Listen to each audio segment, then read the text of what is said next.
Hello, and thanks for joining us on Prime Politics. By this time next week, it will be the eve of the most anticipated political event in Nigeria, the 2019 general elections. For now, we have 8 days to go, and today was the original deadline for the collection of permanent voters' cards, the PVC. But INEC has extended collection till Monday, February the 11th. Today on Prime Politics, we are keeping tabs on all the preparations, from the smart card readers and the voters to security in the states and the umpire. I'm Ladi Akiridunwale. And I'm Ijoma Onyato. Thanks for joining us, everyone. Yes, we have 8 days left. And if you're eligible to vote, but you don't have a PVC, what happened and why? Well, the good news is, you've heard that already, you have till Monday to get yours. And this is one show where we have the privilege of live audience feedback. So they're weighing on the issues. Some of them will tell us their PVC stories, and I'm sure they have a lot of them to tell. So let's welcome now our live studio audience. A little bit louder, please. Yes, they're excited to be here. And of course, we have you at home following us online and real time. Tell us your PVC stories. Now, some say the risk of violence this election season is high, going by what's transpired at some campaign rallies in the last few months. Now, others say they'll be keenly watching some states where the stakes are high because of past and present political calculations, as well as places where conflicts fester. So tonight on the show, we examine election security, security deployment, flash spots, and electoral violence. Now, to shed more light on this, we are being joined on Prime Politics this evening by the retired Deputy Inspector General of Police, Mr. Dan Azuma. He joins us from our Abuja studios. I expected you to applaud. It's fine. Also in our Abuja studios, no stranger to this show, is the INEC National Commissioner, Mr. Mohammed Lekki. Thank you so much. Here in Lagos, sitting almost by himself, the former Director, Department of State Services, the DSS, Mr. Dennis Amakri. And then, of course, the sole female in the group, the Executive Director of Global Rights, Mrs. Abiodun Bayewu.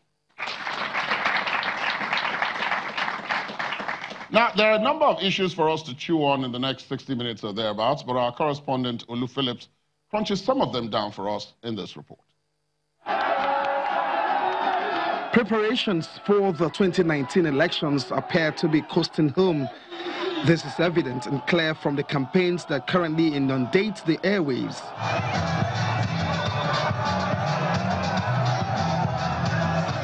By this time, we are already witnessing the real feelings of potentially political actors, the umpire, electorates, their concerns, expectations, worries, and confidence as expressed vigorously on numerous platforms. One concern, however, unifies all, and that perhaps is the need to have an exercise that turns out free, fair, and credible. However, such expectations are not built or founded on nothing. There are components of the processes that will guarantee such outcome.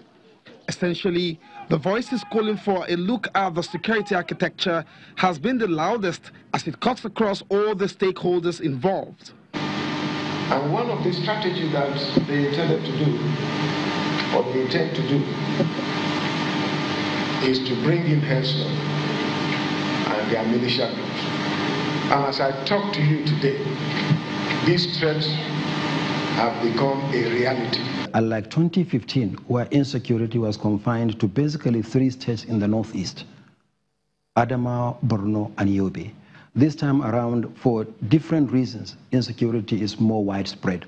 We have identified 15 states where there are internally displaced persons. We have had a discussion with the RECs in the 15 states. We also consulted the stakeholders in those states. We developed the framework, publicly validated the framework for IDP voting, so we are good to go in that respect. My assurance to Nigerians is that every registered voter will be given an opportunity to vote. Part of the governor's plan is to hijack electoral materials to his private residence, cause unrest, few days to election, and on the day of election, through the use of thugs and imported militias.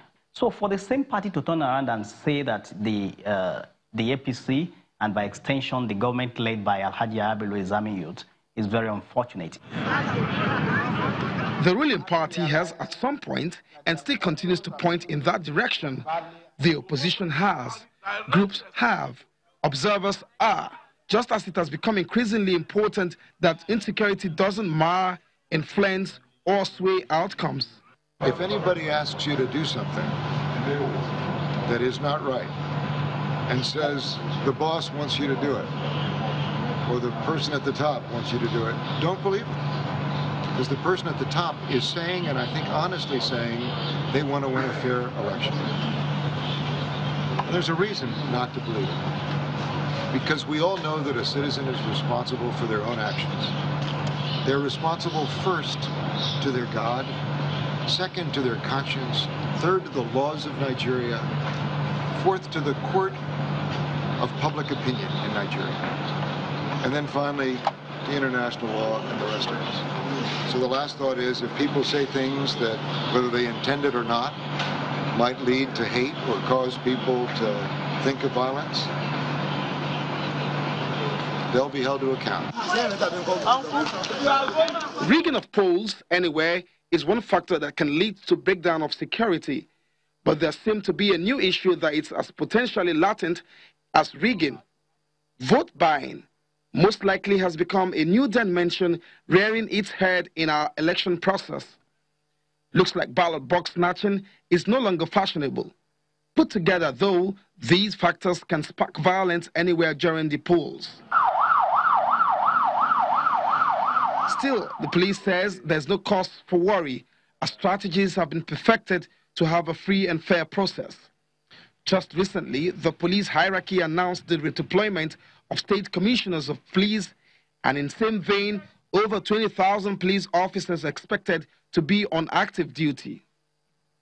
Nobody should be in doubt as to the capacity and renewed determination of the police to deal decisively with elements that attempt to test our will by engaging in political violence or other electoral offenses, including vote buying, which could threaten our democratic values. For areas far-flung and potentially security concerned sports, the security of staff and ad hoc staff members for the election have been identified as flashpoints. He knows best. The military have been on a wave of campaign. Theirs is christened Operation Python Dance. According to the Army Chief, soldiers alongside other security agencies will be visible during the elections. While that should be soothing, some have argued that the heavy presence of the military may lead to voter apathy. And be rest assured that the uniform that you see and any other person that sees there is quite friendly. We're there to support them. Hear from the security agencies. However reassuring these efforts may sound, questions are still rife. INEC believes the security operatives can live to the billing. The ruling party, despite being in control of security, have raised their voices suggesting the opposition has got some plans to disrupt the process. The opposition, on the other hand, continues to doubt claims of a tight and non-partisan security agents. Some electorates say they need more assurances. Some comments also credited to government officials is generating controversies. Yet the IGP says all will be well. Will he, the new IGP, and other security complements prove everyone wrong with their responses and conduct during the 2019 elections? Olu Phillips, Channels Television News.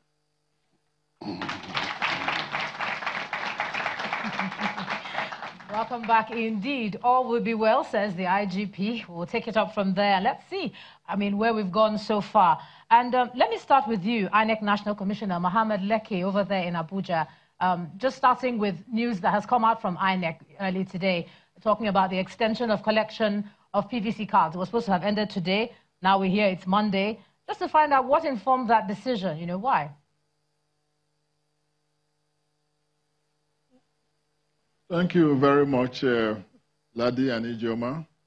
As I've often said, when I have opportunities to make these statements, INEC is a very responsible and a very responsive agency. And so when people say something, people ask for some reprieve, we try to accommodate it. Initially, the timetable says that today will be the last day for the collection of PVC. There have been a number of hues and cries across the country. There are a number of people still want to collect, they have not collected, and so it has been extended. It's a demonstration of INEC's resolve to cooperate with the electorate to ensure that there's massive turnout during the election. So hence, the decision was taken that we should postpone, the deadline from today to Monday. And our staff are going to work across the country Saturday and Sunday from about 8 a.m. to close to 6 p.m. every day through the weekend until Monday. Yeah, so this will give a large number of Nigerians the opportunities to collect their PVC. Yeah, when you say between without the today, PVC, you cannot vote. When you say between today and Monday, that's not a very long time. And with the deluge of complaints that have been coming in, even from what we hear, a lot of people say, oh, perhaps their cards come back and the same old addresses on it. Some even say it's missing, they can't even find it at all. Do you think from now, looking at Saturday and Sunday, that's enough time to address all the issues and more people will be able to get their cards? Ijeoma, there will never be enough time to address all the issues. Opportunities have been there. People's registers were displayed and advertised so that they can come in case there are things wrong with them, for objections and claims to be done. That was almost several months ago. And so there will never be enough time, to deal with this thing. So people have asked for a bit more time. Certain things have to be brought to a closure. The election is next weekend. The first batch of the election is next weekend. We can't continue to distribute the cards until on the eve of the election. It's not permissible within the legal framework. So we are adjusting ourselves and making it possible for people to come out during the weekend when there is no work, for them to come and collect their PVC. This is not the time for claims and objections about misspelled names or mixed birth dates and stuff like that. This is simply for you to come and collect the PVC that has your biometrics so that you can vote. Do you have any idea how many cards are uncollected? Because, they're banding the figure 2 million. Sometimes you hear that. From where we are today, Friday, how many cards do you think are uncollected? I don't have the exact numbers of uncollected PVC at the moment, but I believe that quite a large number are still uncollected. A number of states have made significant progress where quite a number of them, up to about 85 to 90% of the cards have been collected, which is really remarkable, performance. But I believe at the end, by Wednesday next week, we have the figures of uncollected PVCs, which will be securely deposited at the CBN for safekeeping before the election and after the election. Now, Mr. Lecky, I'll leave you for a little while and go elsewhere. I'll go to Mrs. Bayo, who is the Executive Director of Global Rights. Now, we've talked about the issue of PVCs, collected, uncollected, the figures, how that may affect, the credibility of the polls. What are you hearing from your end about this issue of the PVCs collection and what voters, prospective voters, that is, are going through, if indeed they are going through anything, towards collecting those all-important cards? I think you would hear different conversations across the country and from the different collection points of the PVCs. Some people have expressed deep frustration at attempts at collecting their PVCs and, of course, the errors that would come in the last-minute rush of collecting PVCs. Someone collected a PVC with ease at my office today. One of our staff collected a PVC with ease at my office today. And there are places where there seems to be actually no movement and no action. You've got high collection rates in a number of states, most of them largely in the north, and for some people, that's a little suspicious. And you've got low collection points in some states as well, down south. We're hoping that this weekend, the states that are lagging behind would actually step to the plate and make an attempt at collecting their PVCs, so that we can all be, there can be some equity in the franchise for the election. Now, we started with the issue of PVCs because that's the most current thing going on in the schedule today. Our focus, though, is security. And for that, now I'm going to go to the retired Deputy Inspector General of the Police, Mr. Dan Azuma. You've heard what the IGP had to say. You heard what the chairman of INEC had to say. You heard what the political parties, two of the major ones, are having to say. There are counter-accusations here and there about somebody planning to disrupt, the other person planning not to disrupt, and so on. Then, of course, partisanship or non-partisanship of the security agents themselves, and so on. We hear this in the run-up to virtually every election. But this time it seems as if it has taken on added significance because of the level of insecurity in many parts of the country. What's your own take about the level of security about a week to the polls, at least to the start?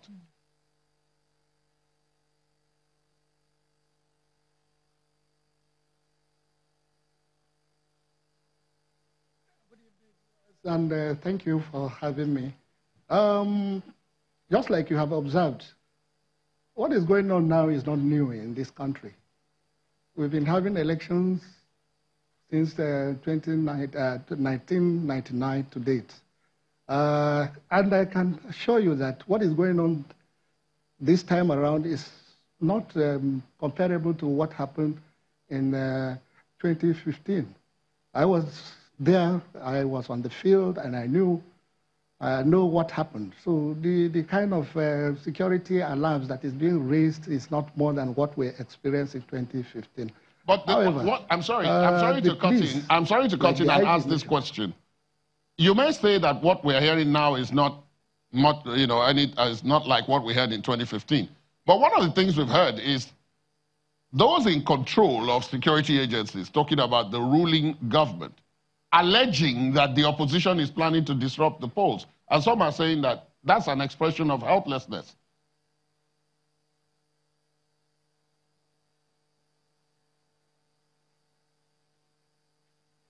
Normally, all the political parties will say one thing or the other to favor their game. So I think if anybody has any evidence, any concrete evidence, that person should come out with it. Otherwise, all what we are hearing are just political scheming. And I believe that these elections are going to be peaceful, and we are not going to have any major crisis. Okay, Mr. Marco, let me come to you. He's talked about all we've seen as political scheming. But we have actually seen physical signs of violence at campaign rallies not up to 2 weeks ago. Oh, yes. You know, right now, all we are still talking about pre-election violence. Does it worry you, the level of opposition you see among party supporters, opposing parties? Does what you see right now, I mean, people say perhaps this is a prelude of what we might expect on the day. I don't know. As a former person who has been in the service before, does it worry you where we are now? Well, I can tell you that on the election day itself, there will not be much violence. It will be quiet. Much. Yeah, well, let me put it very clear. It will be a very quiet day on election day. And this you know how? Because on that day, you see, I know that the security agencies are trying to work on that, whereby, of course, we have a restriction of movement. And we hope that the security agencies are going to enforce that. If they enforce it, you don't find people walking all over the place. It is when a politician and his thugs move from one area to the other, or move to an area where it's losing the polls, then they go there to disrupt it. Yeah, but some of the violence is not about people walking up and down. It's about the transmission of results and going away with, where the votes have been cast. People going to snatch boxes and stuff like that. But more or less, the snatching of boxes have gone really down. Right now... because you can't run very far with the box You cannot run very far. And then the security agents are so positioned that anybody that, is trying to cause any problem, they should be able to intercept you. So we don't see much on that day. What I'm worried more about is pre-election. Right now, things are happening. During rallies, you have people fighting against each other, people refusing others to use stadiums and stuff like that. You're worried about the day. What about the next day? When The day after the election, that's when we really have a problem. Issues.